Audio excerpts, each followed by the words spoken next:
meeting is being recorded.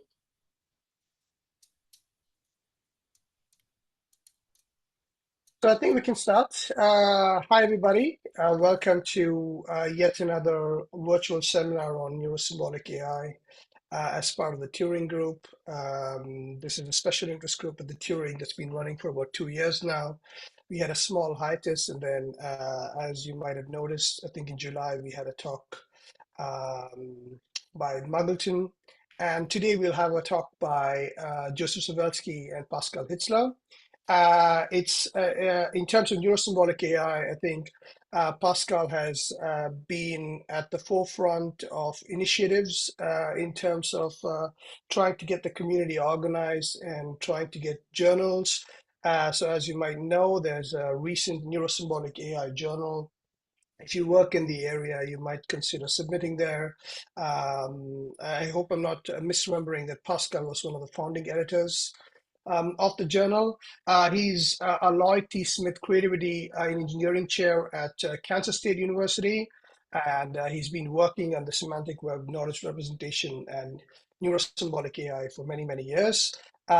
Joseph, as you might have heard at the start, is a student and collaborator of Pascal. Joseph has been working also on Neuro-Symbolic AI. I think the first part of this talk will be by Joseph on deep deductive reasoning, but I believe he's also worked on other aspects of knowledge and semantics through his career. So let's start, Joseph, and then I believe at 15 minutes we'll hand over to Pascal for the rest of the talk, and we'll have questions and answers at the very end for the last 15 minutes. So before we let Joseph talk, just wanted to briefly say thanks a lot for inviting us. It's a pleasure to be here, and happy to tell you, the story of our investigations on this particular topics of our deep deductive reasoning, which you actually asked us to talk about. Just wanted to say there's two pieces to this. There's theoretical investigations and limitations, which Joseph will talk about because he understands them much better than I do. And then in the second part, I will talk about our kind of more experimental approach to this and how that panned out. And then without further ado, Joseph, over to you. Thank you. So, yeah, I'm going to talk about theoretical limitations. And first of all, what do we mean by deep deductive reasoning? Just doing deductive reasoning with deep learning. So, deductive reasoning, things like the Boolean SAT problem, for example, can we do it with deep learning? Now, as you probably know, deductive reasoning problems, logic problems, are well known for being general hard problems. They're complete problems in many complexity classes. The SAT problem is NP complete. First order logic satisfiability is undecidable. It's equivalent to the complement of the halting problem. And we have these other logic problems that are also complete for various hardness classes. So I'm going to spend most of my time just talking about hardness for neural networks in general, without explicitly saying that we're talking about deductive reasoning problems, because we might as well be talking about deductive reasoning problems. They're hard. Any problem that might come up in any scenario that would make deep learning incapable of doing something, it can come up with deductive reasoning too. But I'm also going to focus a little bit inordinately much on the case where we want a neural network to be perfectly reliable. In many cases, this is not something we want. If you're classifying cat pictures, maybe you don't care if it is wrong about a few of them and says that they're non-cats when they're actually cats. But if you're doing deductive reasoning, maybe you want a neural network that's actually right all the time. And so it's at least worth asking, is that achievable? Of course, everyone knows deep learning is inherently pretty fuzzy, and we often do just get approximations to things. So we'll also pay a little bit of attention to that. Can we do much better if we don't care about being exactly right? But I think it's reasonable when we're talking about deductive reasoning to think a little bit more about the case where we want a network that's actually perfect. In any case, when you ask, can we do something with deep learning, there are at least 3 meaningfully different questions you could be asking. One, can we learn neural networks for this problem by gradient descent?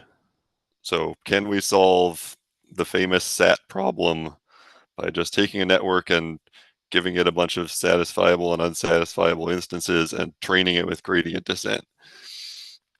2, can we learn a neural network for this problem by any efficient means whatsoever? Well, that's a different kind of question. That sounds pretty mysterious. Any efficient means whatsoever. That's like anything in the class P. What if P equals NP? Then we can learn a whole lot of things. So this seems like a question we're not likely to be able to answer, but in some cases we can say something about this.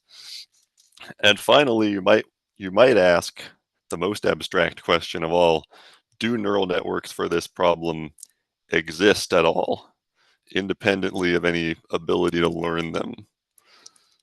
So we'll come back to the importance of that difference. But first, what can we say about question 1? Can we learn stuff by gradient descent? Well, not that much, I don't think. There are some results about what gradient descent can do that are pretty interesting. We know, for example, that for all functions that are solutions to a certain kind of differential equations, you can efficiently approximate them to any degree of accuracy with gradient descent. That's pretty cool. It helps explain why some computations in physics can be done actually more accurately with neural networks than with traditional numerical methods. But it's not really clear this has anything to do with deductive reasoning. Results like this are proven in a model where we think of neural networks as having actual real numbers in them, so infinite precision, and we're concerned with things like continuity and convergence and so on. And you might recall there's a famous uniform approximation theorem, and there's a famous theorem that any discrete function can be interpolated perfectly by some neural network. So is that relevant to us? And my answer is no. Basically, it's not, because that construction gives you a network with at least one neuron for each point of the function that it's interpolating. So if we say we want a network that solves the SAT problem on all instances of 10,000 bits, that's going to be a network with 2 to the 10,000 neurons. Exponentially big network. We just don't care about that. So I'm going to move on and focus less on the real number model and more on discrete representations of neural networks, Boolean circuit representations, where any numbers that are involved are finite precision like they are in real life. And we're going to move on to question 2. How hard is it to learn neural networks for a given problem by any efficient means whatsoever? Now, there are various results about NP hardness of learning optimal weights. There's also this interesting bit of theory, the exact learning model. The idea of exact learning is you're trying to learn a network, or more generally a circuit for some function, and you have a special kind of access to the function. Basically, you have labeled training data. So let's say you're learning a cat classifier. You have labels for every image you could possibly want to label for. You know whether it's a cat or not. And you have access to a red team where you can give them any network you've trained, and if it's not perfect, they will find some image that it classifies wrong and say it's wrong on this one. So efficient exact learning means you can make a polynomial number of queries to the labeled data, whichever data points you want, and you can make a polynomial number of requests to the red team, and Either with that amount of information, you can train a network that gets all instances right, or you can't. And a characteristic theorem about this is that suppose you have a network architecture, so a set of possible networks that you're training within, so to speak. And by nature of the architecture itself, it's guaranteed that any function that it can represent at all can be learned quickly with access to the exact learning kind of resources. If you have such a nice architecture, it cannot have very good representation capacity. There must be some functions that are almost polynomial time that it cannot represent at all, let alone learn. So that's a negative result of a kind, although it's a little bit weird. Now, for some deductive reasoning problems, we can say a lot more, because some deductive reasoning problems are just ridiculously hard in the worst case. And for example, some description logics are actually exponential space hard, mind-bendingly hard. So we can say a lot about impossibility when it comes to that. And I want to talk about another strange feature that does set deductive reasoning problems apart from most computational problems. It's relatively straightforward to generate training data. So we might be tempted to say we can train a network for the SAT problem, say, by just generating a bunch of synthetic data. We're going to generate a bunch of satisfiable instances and a bunch of unsatisfiable instances, and do so in some simple way, and then train it on those. This does not work when you're dealing with a hard enough problem. So for example, if you're dealing with an exponential space hard description logic problem, either you cannot learn the networks with a polynomial space algorithm, or if you can, you can't do it from polynomial space generated data samples. And this is still true if we replace exact neural networks with approximate neural networks. We only care about being right some of the time, not all the time. It's still true if you make the learning algorithm stochastic. These exponential space hard problems are very robustly hard. But there's something weird about this theorem. It's not just telling us, oh, it's hard to learn these networks. It's telling us it's hard if you generated your training data in a certain way. So this should fire the imagination a little bit. What if we had really, really good training data that maybe we can't generate in polynomial time or space or whatever? It's magically good training data. Or better yet, what if aliens just came down from space and said, hey, we have a neural network that solves the SAT problem on all inputs of 10,000 bits, and it's amazingly small. Is it possible that such a network exists? Well, now we have to use completely different methods if we want to prove anything, because now this is a completely combinatorial problem.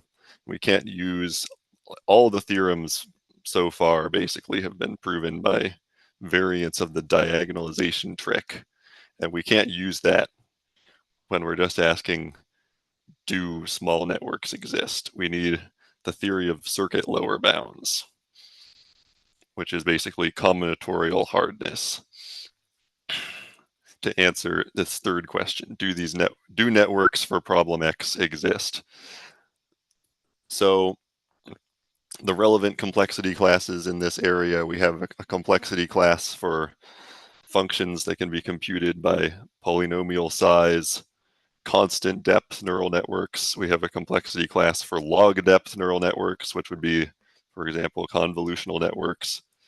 We have a complexity class that encompasses all reasonable kinds of neural networks. Anything that's a polynomial size Boolean circuit. We know almost nothing about these classes, honestly. The state of the art, we don't even know whether all functions that are computable by a Turing machine in non-deterministic exponential time have constant depth polynomial size networks. For all we currently know, they do. Now, beyond that, there are some complexity classes that are so bad that we can actually say there are no small networks for these at all. And it's a little bit amusing to point out that the common ontology language OWL2DL, its satisfiability problem is so hard in the worst case, it's in one of these ridiculous complexity classes. So we can actually say with certainty there are no small perfect neural networks for OWL2DL reasoning. But we might question how useful that knowledge is, because in practice there are good OWL2DL reasoners that work on practical ontologies, and it seems that in real life people don't make anywhere close to full use of the features of OWL-DL. But nevertheless, it is extremely hard in theory. And it's also conjectured that NP does not have small circuits. So that would mean that even the humble ordinary SAT problem cannot be solved by any small neural networks perfectly. It's a different question whether it can be approximated well. To summarize all this stuff, if you take away just one thing, the negative results about what neural networks can do are extremely weak. Positive results are also pretty weak. We can't really explain in some cases why we can do what we can do empirically with neural networks. But the negative results are very weak, and that means there's a lot of exciting work still to do. And now we'll hand it over to Pascal to talk about some of those empirical results. Thanks a lot, Joseph. I think you have to stop screen share for me to be able to screen share. Yeah. Excellent. Thanks a lot. All right. Cool. So, to do some rearrangements here. All right. So, essentially, kind of one of the things we've seen and kind of which I'm learning from Joseph's work, right? Other than lots of open space, right? But under the kind of theoretical assumptions made, which currently allow this type of analysis, we can already say that some logics are kind of look like they're out of scope to learn exactly, right? And I find these types of insights important, although for logicians it may not be so much. But you take any, kind of person currently riding the deep learning hype and tell them there's a problem you can't solve with deep learning, well, it's probably a little bit different now.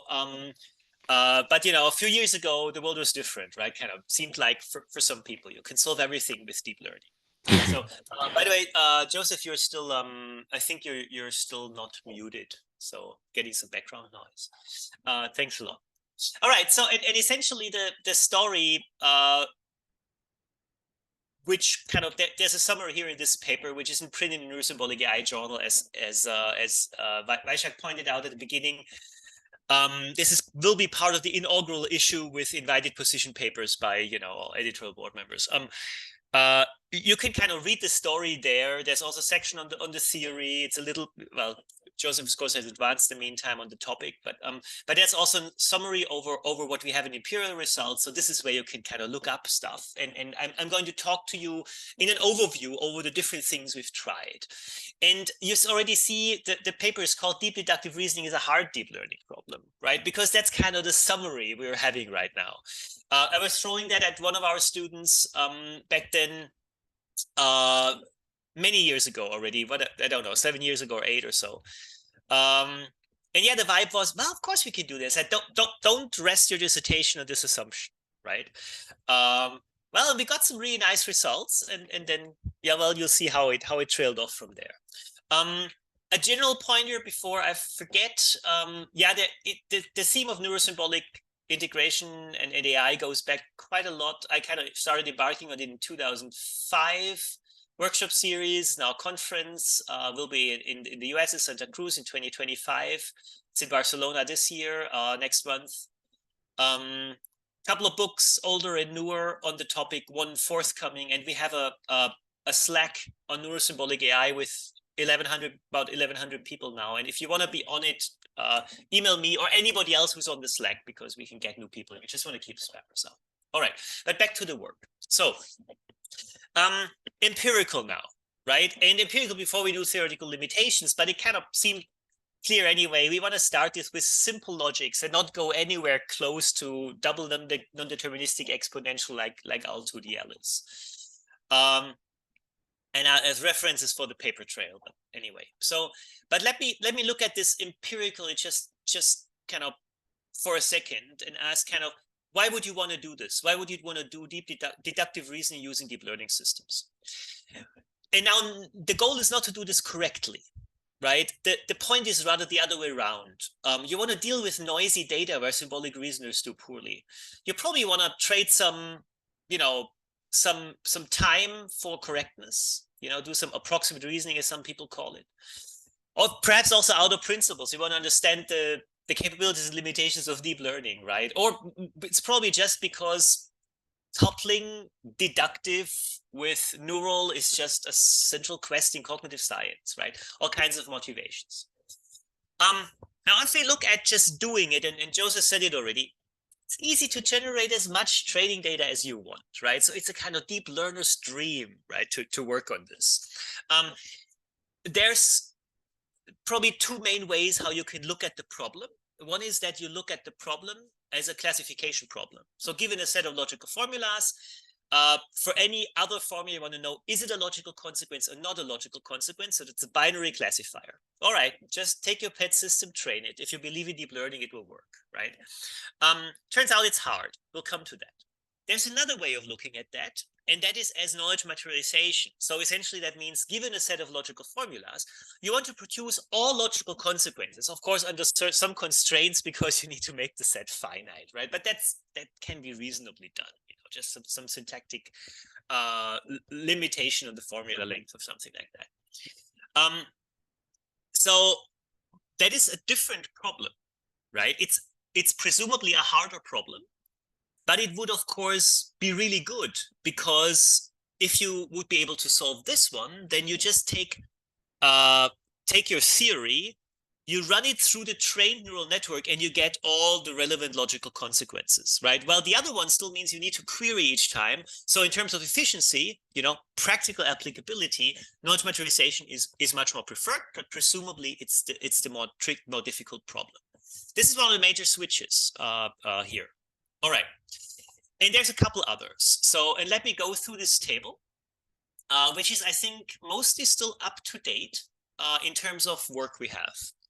So, different dimensions on the problem. So, one of them is, do you see the generative column, right? That is the question, kind of, is it a classifier or does it materialization? And you see most of the system, most of the, not most of the systems. Some of the systems are not generative and some are generative. Generative is preferred, but it's probably the harder problem.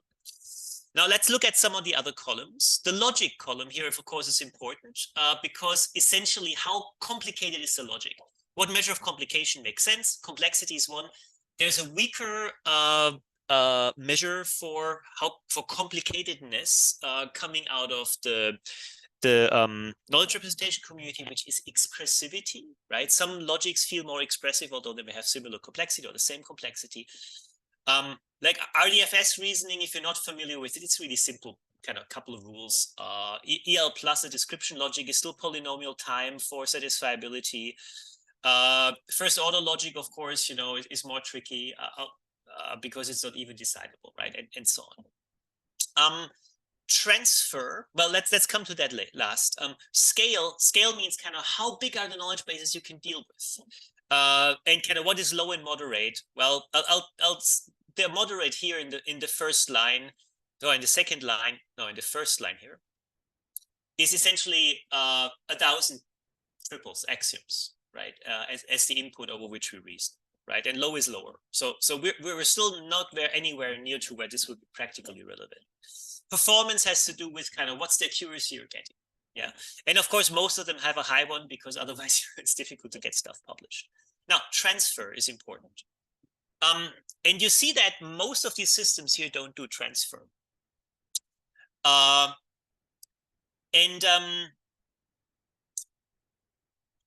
Oh, sorry, there's a mistake. I forgot to update the slide. The last two actually, and performance is a question mark at least. I'll come to that towards the end. So because otherwise that cannot. We weren't sure about that here. So what does transfer mean?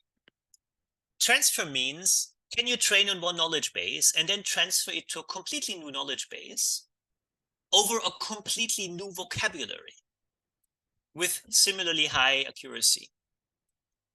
And that is a very interesting thing because for a logician thinking about deductive reasoning, a consistent renaming of the vocabulary, meaning all identifiers, constants, predicates, does not really change the reasoning problem. What you name your variables doesn't matter. What you name your predicates doesn't matter as long as you rename consistently. And of course, for a lot of deep learning systems, that's kind of the first thing they do. They embed based on the names of the predicates, right? They use some word embeddings, probably, right? Derived from natural language. But that should not have anything to do with deep learning, with deductive reasoning. So transfer is the question. Can you transfer to unseen knowledge bases over new vocabularies? And I'm going out on a limb and say, unless you can do that, you cannot really claim that you do deep deductive reasoning, right? You have not learned to do deep deductive reasoning. You've learned a specific problem for a specific context if it relies, for example, on word embeddings, and you cannot do the renamings and get essentially the same performance. So along these dimensions, so let's look at some of these in a little bit more detail. I'm going to skip this part, not only because of time, but that's kind of on the knowledge graph, because most of our logics, if you're looking at, are around the semantic web context, so RDFS and then OWL reasoning. But I think we can skip these details also in the interest of time. All right, so we're going to talk about our first work here, which is in the first line. It's not a generative system. So it is based on, you query the system and it comes back to you and tells you whether it's a logical consequence or not. It does transfer. That was kind of, we were not really interested in looking at things that don't have a chance to transfer. And this was our first result we got on about 1,000 triples inputs with a high performance. And that was kind of made us excited because of all my doubts that you can even do that for this logic. This was really encouraging. So let me tell you about this. And this is really the positive result we have. All others are essentially negative. So Monireh Ebrahimi was really the lead here on this. So what is RDF reasoning? If you're not familiar with RDF is a simple type of knowledge base. A knowledge graph language is RDF. So it's a graph, so it's a node relation node format, like Barack Obama is of type president and things like this. So your knowledge base looks like these. It's these triples, as you call them. And then reasoning over that is specified by the W3C standard of RDFS. And essentially, one way to look at that is that the inference reasoning is governed by a fixed small set of inference rules. I forget how many, probably 12 or 14 or something like that. They're of types like this. If X is of type Y, so that's a fixed vocabulary, it means typing. And Y is a subclass of C, again, kind of a fixed predicate, which has a specific meaning. Then X is also of type C, okay, and others like this. Which, you can make a lot of them yourself, essentially, easily. So you have a small fixed set of inference rules. And what you want to do is you want to find all logical consequences, which actually is a finite problem under some very reasonable constraints in this case, because you can only get triples out. You have essentially, you can think of this as a logic problem. You have unary and binary predicates. Unary is the typing, binary is the relation. You have a fixed set of rules. The rules are the facts are essentially the triples you feed to the system. And of course, you can do something like use a vector embedding for one RDF graph, right? Create a logical consequences, throw away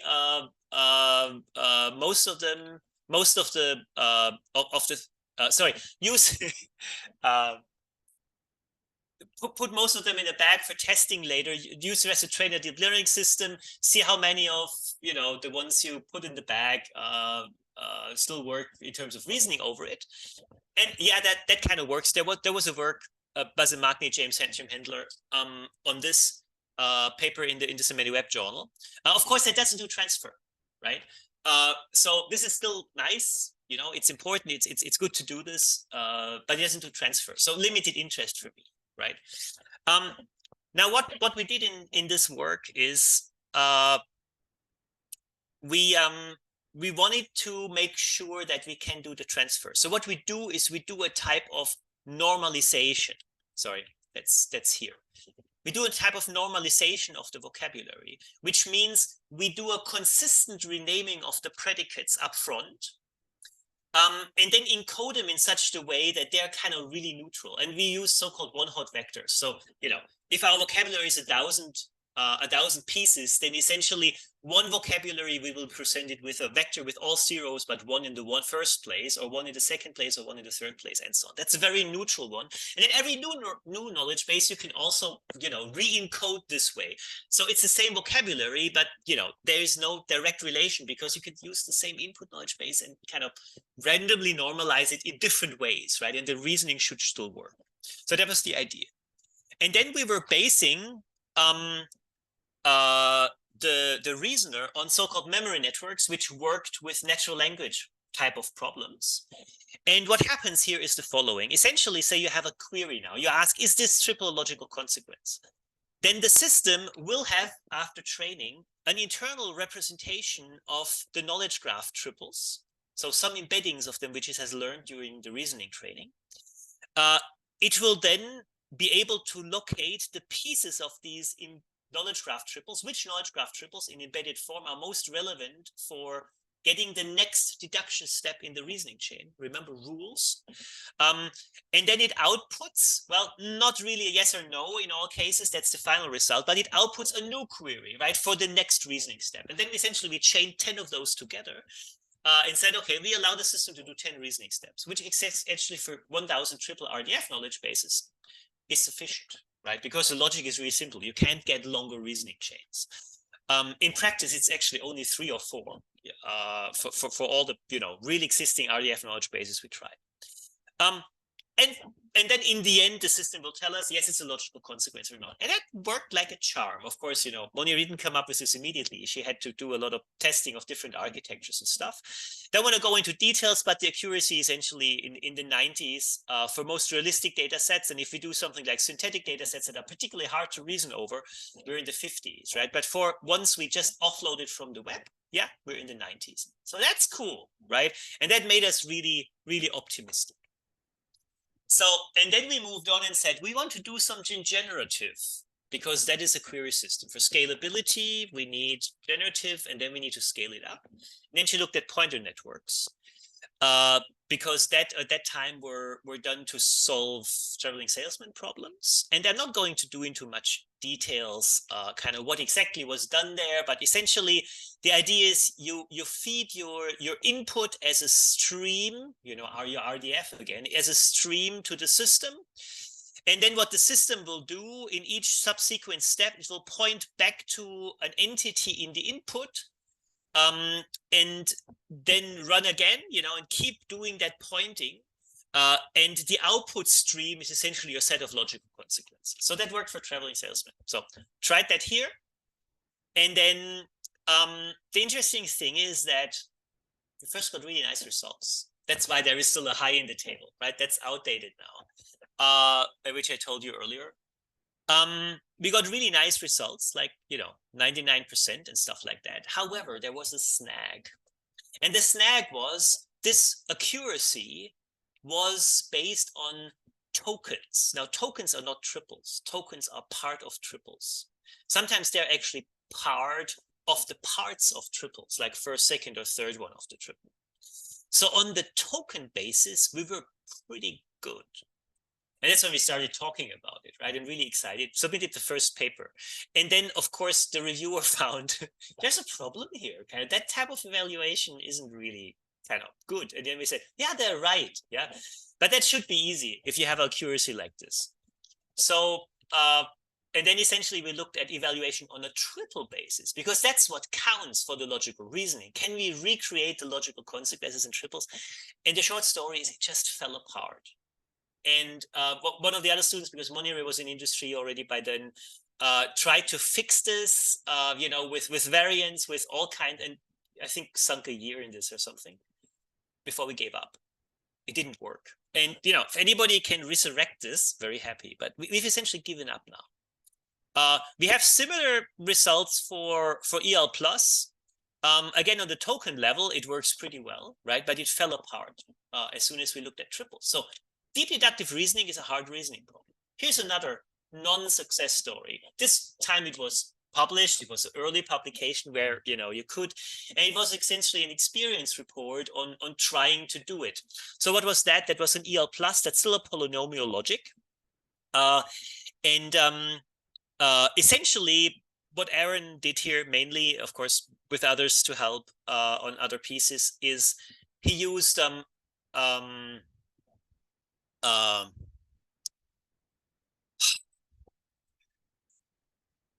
LSTM, forgot the word, to do OWL reasoning. And I'm not going to go into the details here again for the sake of time.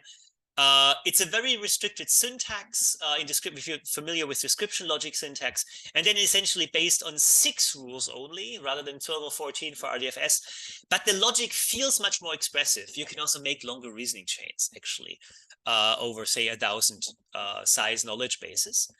But it's still a kind of still rules-based if you put it in the right format. He tried different architectures, like, you know, a direct learning, like on the right-hand side, or something like learning to produce intermediate results and then use them, you know, to mimic rules, reasoning steps, and so on.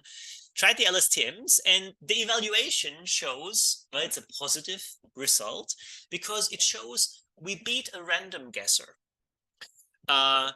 And, you know, that's nice, but of course, an overall accuracy of 15% is better than a random guesser significantly. But of course, it's still nowhere anywhere you can use it, right? So again, deep deductive reasoning is a hard deep learning problem. We looked at something else. Federico Bianchi was doing that back then. He was visiting us for half a year or something like that in the lab. He looked at logic tensor networks because that's one of the things people think of, right, when it's about logical reasoning, and essentially said, well, let's use them for doing deductive reasoning, right, rather than anything else. And nobody had published on that beforehand, so it was kind of trying it out how it works. And I don't want to go into details. Logic tensor networks is a very, very smart way of really encoding complex logical formulas, even able to do in principle first order predicate logic. I really like the approach. The approach has one big snag, and we'll come to that, right? But it, kind of conceptually, I just love it. So essentially, you think of any type of logic base, because you can do any first order logical formulas, like a logic base, like the three things up there, which is subsumption reasoning. And then of course you use a classical reasoner to produce training problems, and you train and you see how well it does. And yeah, it does actually pretty well, right? You train it to a 0.99 satisfiability, you get an F1 score of 64%, right? And so on. So that looks good. Yeah. So where's the snag? Where's the problem? Well, the problem is that the general setup of logic tensor networks really has difficulty scaling. So this is what I wanted to show. This is some experiments Federico did, where essentially he looks at, kind of take the middle one here. He looks at the number of predicates we have in the knowledge base. And notice it goes from 4 to 30. And at the bottom, we have the number of constants, which goes from 4 to 30. And you see the development of the learning time needed to achieve reasonable results. And you see this is very clearly exponential, right?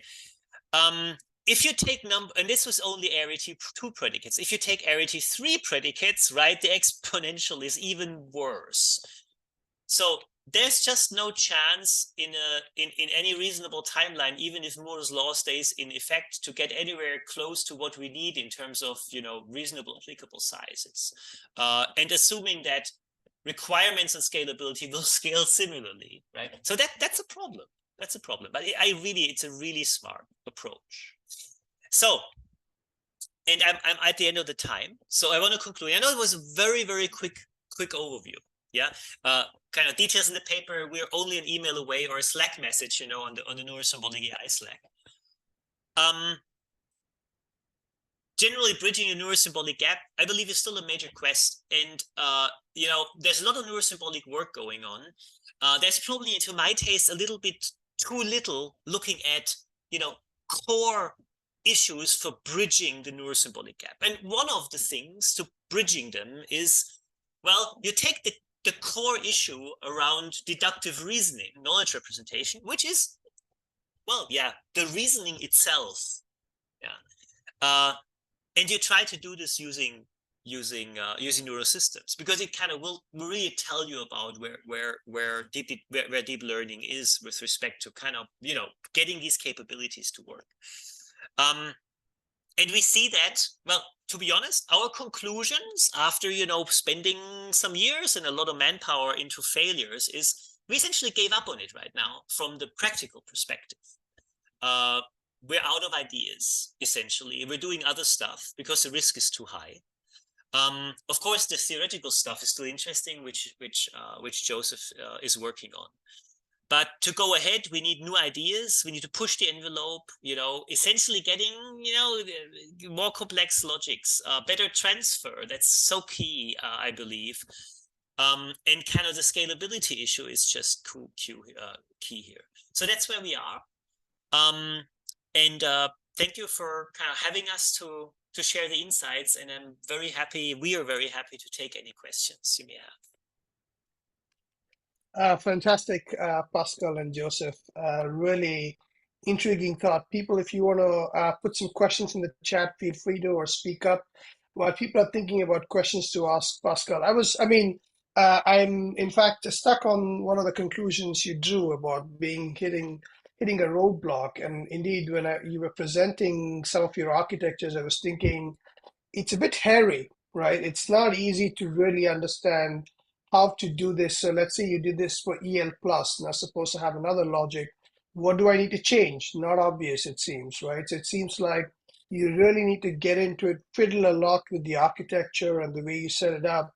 And then I thought, okay, so maybe there would be some talk about LTNs. And of course, you talked about LTNs in the end. And then there too, you have the issue with scaling up, as you say.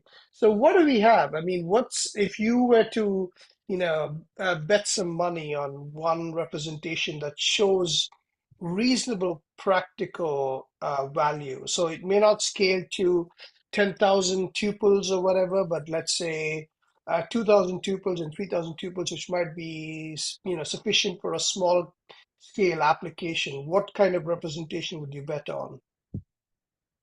Yeah. So and let me perhaps kind of Shui's question is on LLMs, right? So that kind of is probably the elephant in the room here. I haven't talked about LLMs. I asked one of my when we were still at the topic 3 years ago, or sorry, not 3 years ago, 2 years ago or something like that. I talked with one of my students and said, well, let's look at LLMs, right? Kind of, do we get any ideas? And so here's the issue with LLMs, and while after some looking into it, we kind of, for now, we didn't really go deep on that. And the main thing is that I just don't see transfer happening. I don't in an LLM architecture, I don't see transfer happening. Right? Unless you make it explicit, unless you declare to the LLM that, let's assume by X I mean father and Y I mean mother and so on, and it can pick up on that, but it can't do this by default. Right. So the point is that deductive reasoning, right? If we really want to solve deductive reasoning, right, then it should not matter to the reasoner whether X is mother or father or basil plant. Yeah. So and if we want that, if we want transfer, I just really don't see how LLMs can do that, because that's just not how they're made. That's not what the architecture does. That's not how training of attention works, right? It is so completely counter to what they're designed to do, because just from the way they're made, they're anchored in natural language and in the understanding of natural language terms. So if anybody proves me wrong, right, I'm excited. Right? But at this stage, I would be very reluctant to sink too much time into that, right? Essentially, and that's the key issue. Yeah. Now, can you just take a lot of deductive reasoning problems probably in a normalized form, like we did, right? You just call the predicates 1 to whatever 5,000, right? And the constants, call them C1 to C5,000, and then kind of renormalize the same knowledge base, right, in different ways, such that it really doesn't matter what the thing is called. Take an LLM type of architecture, train it on this data, and it works. We haven't tried that. Yeah. But I'm really kind of asking, why would it? Yeah. Right? So I really don't know. So from that perspective, I really don't have ideas. I don't know. Yeah. Deep learning machinery just seems to so centrally be based on meaningful embeddings. They're everywhere. Yeah. And essentially, for transfer, we actually need embeddings that don't mean anything. Yeah. So, okay, now, and that's the gap. That's the fundamental gap, as I understand it. Now, the other question, of course, you can ask is, okay, so do we really need transfer? Yeah. And, we may not need transfer, right? But then if we don't need transfer, then we have to think about, give me a scenario where there's really added value in doing deep deductive reasoning, as opposed to just using a reasoner. And yeah, there may be value, right? And so one of the things somebody could look at, and I'm happy to share that. And I haven't thought that deeply, right? But say spatial reasoning. Some spatial logic, right? RCC8 or whatever. Yeah.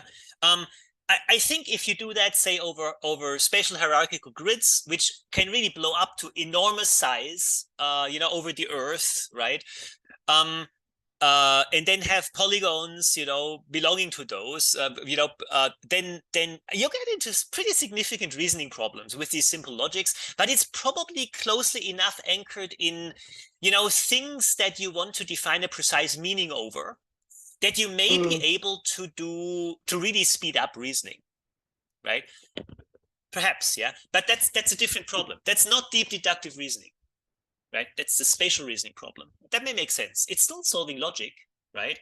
But it doesn't need full transfer over so many things. So yeah, something like that. This particular problem may be really interesting empirically, right? And there may be others, you could think of.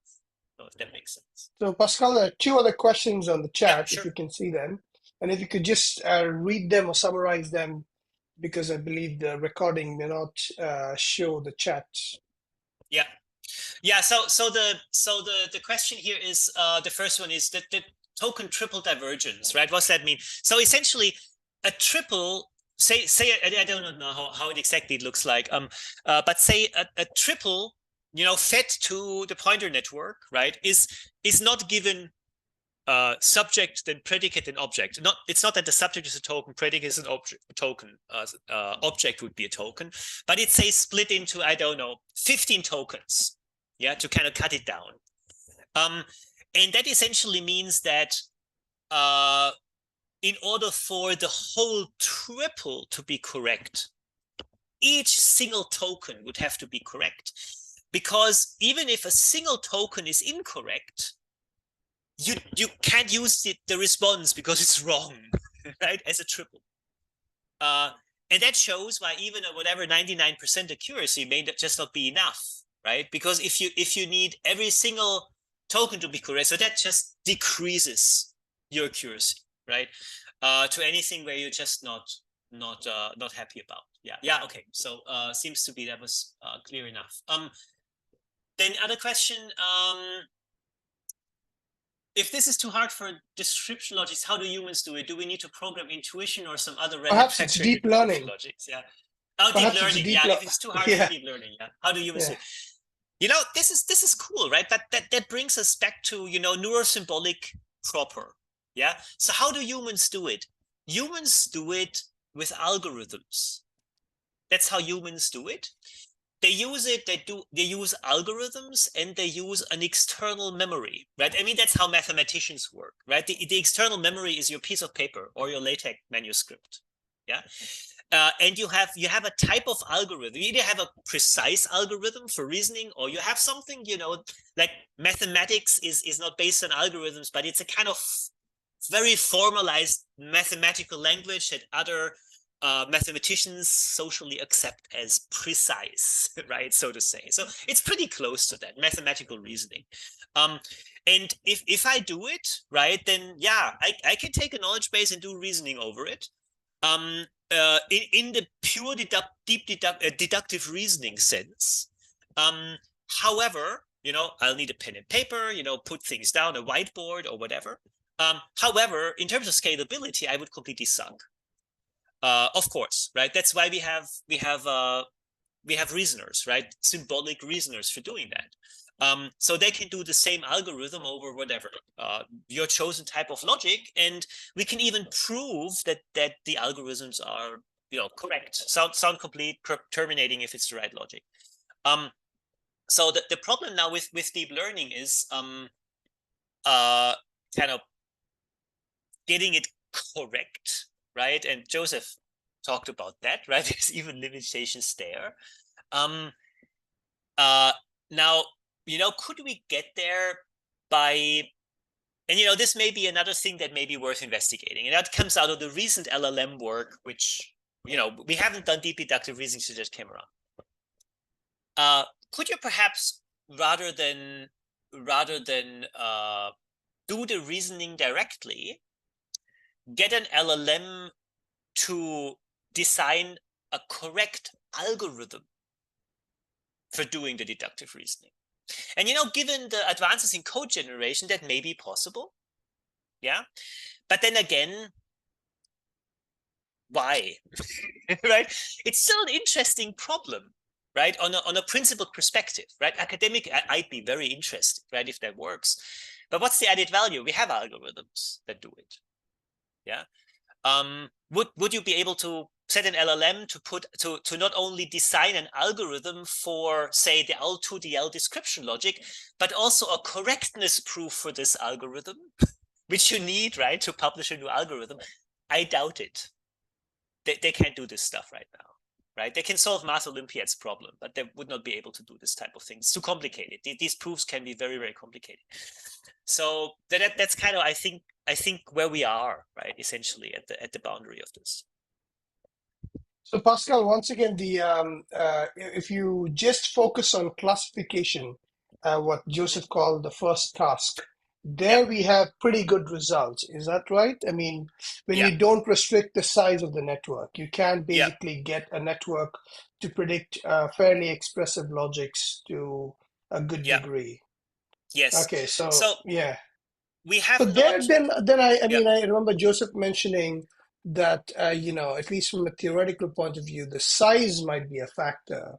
But what are we talking about? Is it the case that, is it the case that, if you have a proposition, a proposition formula with, say, 100 propositions, you're looking at a network 2 to the power of 100? Or is it, let's say, 200 nodes or 300 nodes? Is it exponentially large compared to the input alphabet, or is it something else entirely? Okay, so empirically, and now we're talking about the system which works, the memory network system for RDFS classification type of reasoning, right? Yeah. I don't know what the size was. The size wasn't the problem. So the input RDF knowledge base size was 1,000 triples for those. Mm. And that essentially means kind of the vector sizes we had, in the system were essentially 1,000 long. It's the order of approximation. The system wasn't terribly large. I don't know what it was, but if I recall correctly, then training took 2 days or something like that, essentially, right? So that's where we were, and that was already, I don't know, 4 years ago or 5 or something like Yeah. that. So what's the problem here? Well, now we're talking RDFS reasoning. Of course, we tried using the exact same system for EL plus reasoning. Same computational complexity. Didn't work. We did not get high accuracy. We weren't able to do that.